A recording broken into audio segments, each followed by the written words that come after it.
Hey, what's good, y'all? What it do? Welcome back to Get Tactical. It's your player partner, DZ. Welcome back to another video. We're doing another drive-by topic, right? Another car video, basically. You already know what I'm gonna say, man. Like, comment, subscribe, share it. All right, so we're talking about road rage. Being behind that wheel and just losing it, right?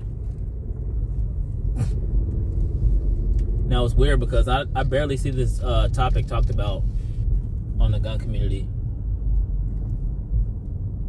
I barely see it talked about, but it happens a lot, more than you would think.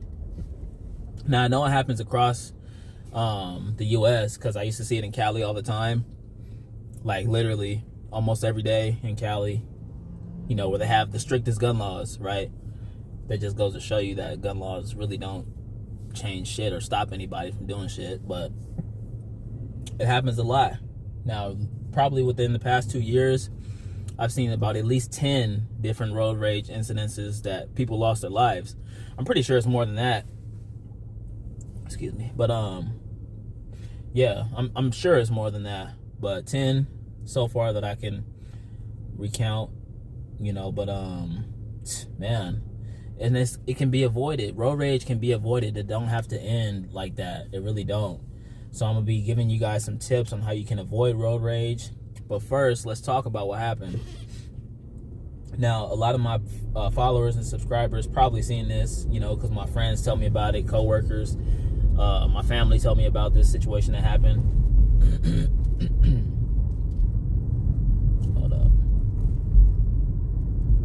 Okay, so first, let me go ahead and say, no, I'm gonna explain the situation. So what had happened was, you know, these two guys getting into an argument, right, on the freeway.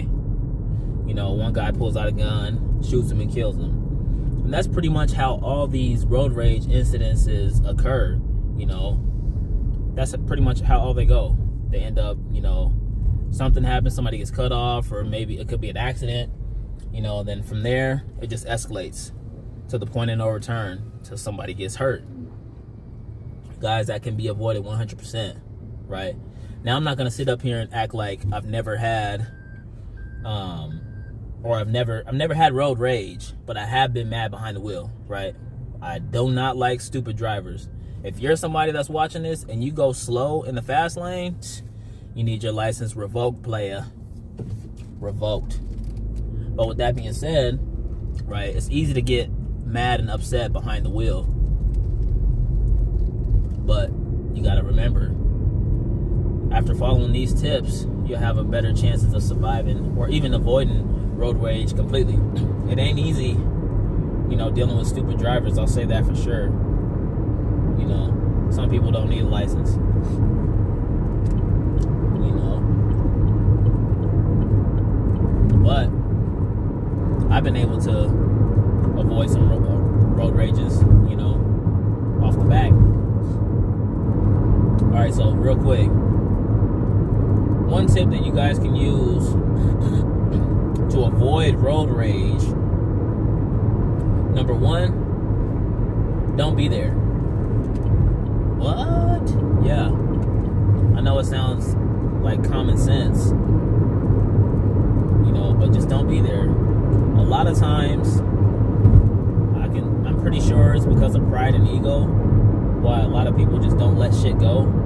You know, they have this pride about themselves, or they have this ego thinking that they have to prove themselves, especially when, you know, words are being exchanged and name calling gets into effect. You know, somebody calls you a bitch or something like that. Some guys can't let that go, you know. But that is one thing for sure. When it comes to road rage, you're starting to get into an argument with somebody, just leave. Don't be there, right? For one, you guys got to keep in mind, remember, I say this all the time, you don't know what people are going through, right? Some people are on their last straw. Some people are salivating at the chance to cause harm to somebody. And some people are just straight up certified crash outs. You know, that's what they do for a living. And just crash out. Can't wait to crash out on somebody. Can't wait to just throw it all away, right?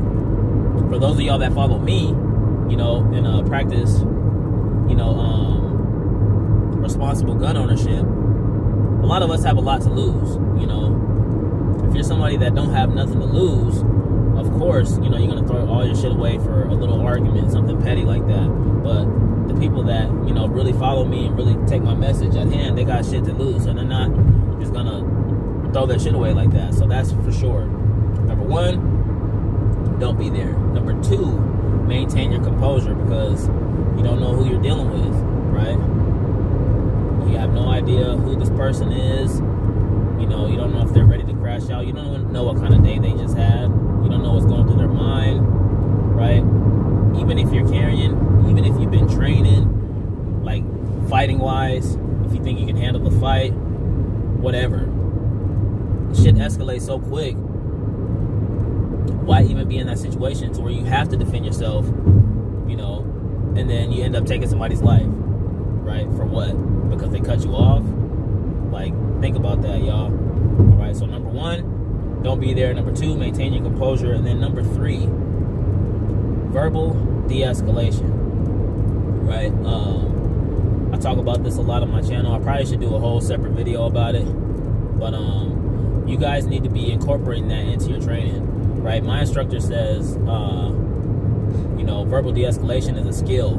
And it really is a skill, you know, to be able to talk down a situation, you know, because like I said, majority of the time, a lot of guys have pride and ego, you know, when it comes to, especially when name calling gets involved, right? And especially when, you know, you guys are yelling back and forth at each other, you know. Yeah, a lot of guys don't want to let that shit go, you know. And then you got cases like what has happened. You know, road rage, somebody shot, lost their lives, you know. Or you can be on the opposite end, taking somebody's life over something little, you know.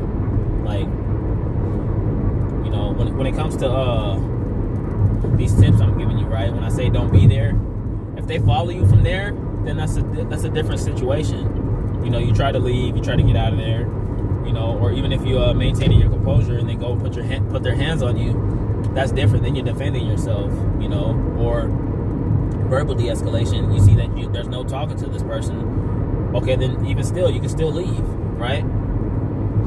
You know, but then, like I said, if they follow you, that's something totally different, guys. So these are some skills you guys need to incorporate into your training, right? Not just, you know, shooting, not just drawing from the holster, not just practicing reloads, but also practice, you know, your verbal de-escalation. Practice, you know, de-escalating, you know. Practice leaving. You know what I mean? Because the reason why we carry is for self-defense, right? If you're going out, getting into an argument with somebody, fighting them, and then using your firearm, how is that self-defense? You know what I mean? Guys, I definitely recommend you guys finding a verbal de-escalation course. I only know one place that offers that service. There may be others out there, but guys, add that into your training, okay, as well. You can't be like some of these people out here who are quick to go to their guns and who are quick to anger. You know, that's part of the reason why I say not everybody needs a gun. I will make a video on that soon, because, you know, a lot of people out here, from the videos that I've seen, you know, they're good examples of people who don't need a gun, right? All of a sudden, there was one road rage incident I seen. These two guys were arguing back and forth. One guy gets out of his car, the other guy just pulls out his gun immediately and points it at him. And he's like, yeah, bitch, get back in the car. But it's like, that type of person, bro, you don't need a gun. You don't. And if you guys see my last car video, I talked about brandishing. Your ass will go to jail quick. They will lock you the fuck up for brandishing. And rightfully so. You don't need to be just pulling out your firearm. If you're carrying, it's for self-defense. And by you brandishing your firearm, or you pulling it and you using it over a simple, you know, road rage incident, that's not self-defense. it's homicide, murder. You know, yeah, you're going to jail. Period. And a lot of people don't think about that. So that's why I'm posting this to my subscribers, so that way you guys can start thinking. You know, a lot of my subscribers, they're actually pretty sharp. You know, they know a lot of stuff when it comes to, they have a lot of firearm knowledge, but this is more so like on the preventative measure, right? So that's my little 2 cents, y'all. Talking about road rage. Y'all be careful out there, man. Arizona is the wild, wild west. Really, in general, wherever you go, right? A lot of people are on edge.